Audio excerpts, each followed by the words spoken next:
welcome to today's deep dive. We asked you all for book suggestions, and you shared Secrets of Six-Figure Women with us. And I have to say, I'm really excited to dig into this one with you, especially since you mentioned how much it resonated with your own, journey towards financial success. Yeah, it's a really fascinating book, I think, because it goes beyond just sort of like the surface level advice, and it really dives into the specific mindsets and strategies that hiring women use to kind of navigate their careers and finances. Okay, so let's unpack this. One of the first things that struck me was how the book really emphasizes this concept of a wealth mindset. And it's not just about thinking positively, right? It's about actively cultivating a belief system that really attracts and supports financial abundance. Yeah, absolutely. One of the things the authors highlight is the study that found that six-figure women tend to share certain beliefs. They see challenges as opportunities for growth. They believe in their ability to create wealth, and they're not afraid to take calculated risks. Oh, that's so interesting. So it's not just about saying affirmations. It's about truly internalizing those beliefs and letting them guide your actions. Yeah. But that makes me wonder, how do you actually shift your mindset if you've always struggled with negative thoughts about money? Yeah, that's a great question. The book provides a practical framework for addressing this, and they call it fear reframing. And it starts with identifying those deep-seated money fears that are often, holding us back subconsciously. Okay, like what? Give me an example. Sure. It could be something as common as, the fear of never having enough savings. Or maybe it's a fear of being judged for being too ambitious or too money focused. And sometimes these fears are so ingrained we don't even realize they're influencing our decision. Oh, yeah, I can totally relate to that. Hmm. I remember when I first started freelancing, I was so afraid of charging what I was worth. I thought people wouldn't hire me if my rates were too high.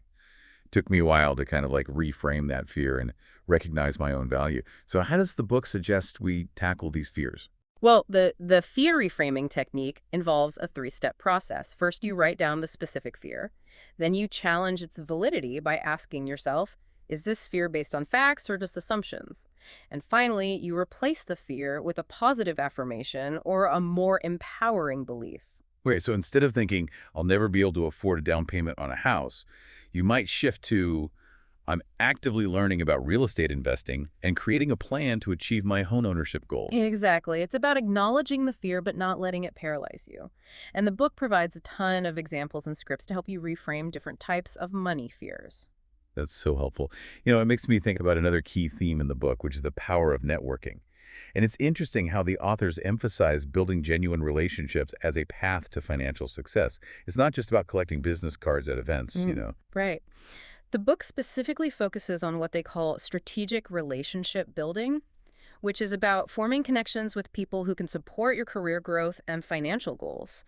This could include mentors, sponsors, collaborators, even potential clients. So it's about being intentional with your networking efforts and focusing on building relationships with people who can actually open doors for you. Exactly. It's about fostering mutually beneficial relationships. Hmm. It's not about what you can get, but what you can offer and how you can contribute to someone else's success. I love that. I'm someone who used to dread networking events. I always felt so awkward and out of place. Yeah. But the book provides some really practical tips for approaching networking in a more authentic and less intimidating way. Absolutely. The book encourages you to shift your mindset from what can I get from this person to how can I add value to this interaction. Ooh, I love that. Because when you approach networking from a place of genuine connection and support, it takes the pressure off and it allows for more organic relationships to develop. Right. The book also stresses the importance of being prepared and having a clear understanding of what you bring to the table. It suggests practicing your elevator pitch, being able to articulate your skills and experience concisely, and even having a list of questions prepared to keep the conversation flowing. That's so smart. Because even if you don't land a job offer or a client on the spot, you've still made a valuable connection and left a positive impression. And who knows what opportunities might arise down the road from that one interaction. It's about playing the long game. Building relationships takes time and effort. And this brings us to another important point the book makes: the power of effective negotiation. Yes. The book really stresses that negotiation is not just for CEOs or high-powered executives. It's a critical skill for anyone seeking to improve their financial situation. Absolutely. And they emphasize that negotiation is about more than just salary. It's about negotiating project deadlines, workloads, even flexible work arrangements. I think a lot of women, myself included, have been kind of conditioned to shy away from negotiation. We're taught to be agreeable, to not rock the boat. But this book really flips that script and empowers you to advocate for yourself. Yeah, and they do a really good job of dismantling this myth that negotiation has to be confrontational or aggressive. It's about confidently and clearly communicating your value and finding mutually beneficial solutions. I found the book's emphasis on preparation to be so helpful. It encourages you to research industry standards, practice your talking points, and even anticipate potential objections. Exactly. It's about going into the negotiation armed with knowledge and a clear understanding of your worth. And they provide this really interesting technique called framing. It's about setting the stage for the negotiation in a way that highlights the value you bring. So, for example, instead of just saying, I think I deserve a raise, you might frame it as, I'm committed to exceeding expectations in this role, and I'm confident that my contributions are helping to drive the company's success. That's a great example. By framing the conversation in terms of value and impact, you're setting yourself up for a much more successful negotiation. Yeah, it's amazing how a subtle shift in language can make such a big difference. Speaking of subtle shifts, the book also delves into the importance of body language and nonverbal communication during negotiations. It emphasizes the power of maintaining eye contact, projecting confidence, and using assertive but respectful language. Right. It's about being aware of the signals you're sending, even unconsciously. And it's about being able to read the other person's body language to kind of gauge their receptiveness and adjust your approach accordingly. It makes you realize how much of communication goes beyond just the words we say. This whole section on negotiation really resonated with me. I'm already thinking about how I can apply these techniques in my upcoming contract negotiations. Yeah. It's about empowering yourself to ask for what you deserve. And as the book emphasizes, the more you practice negotiation, the more confident and skilled you'll become. That leads us to the final key theme the book explores: goal setting. And it's interesting how they frame goal setting as a crucial element of financial success, not just a personal development exercise. Right. They argue that ambitious goals kind of propel you beyond your comfort zone, and that leads to greater growth and opportunities both personally and professionally. Yeah, and I love how they emphasize the importance of setting bold goals. They encourage you to think big and not limit yourself by what seems realistic or achievable at the moment. The book provides a framework for setting what they call SMART goals. Specific, measurable, achievable, relevant, and time-bound. Oh, so instead of just saying, I want to make more money, Yeah. you would set a specific goal, like I want to increase my income by 20% in the next year by developing a new revenue stream through freelance writing. Exactly. That's a SMART goal because it's specific, it's measurable, it's achievable, it's relevant to your overall career aspirations, and it's time-bound. I see. But they don't just stop at setting goals right. The book also provides a whole section on creating action plans and developing the necessary skills to achieve those goals. It emphasizes the importance of breaking down large goals into smaller, more manageable steps. Right. It's about creating a roadmap for success, not just wishing and hoping.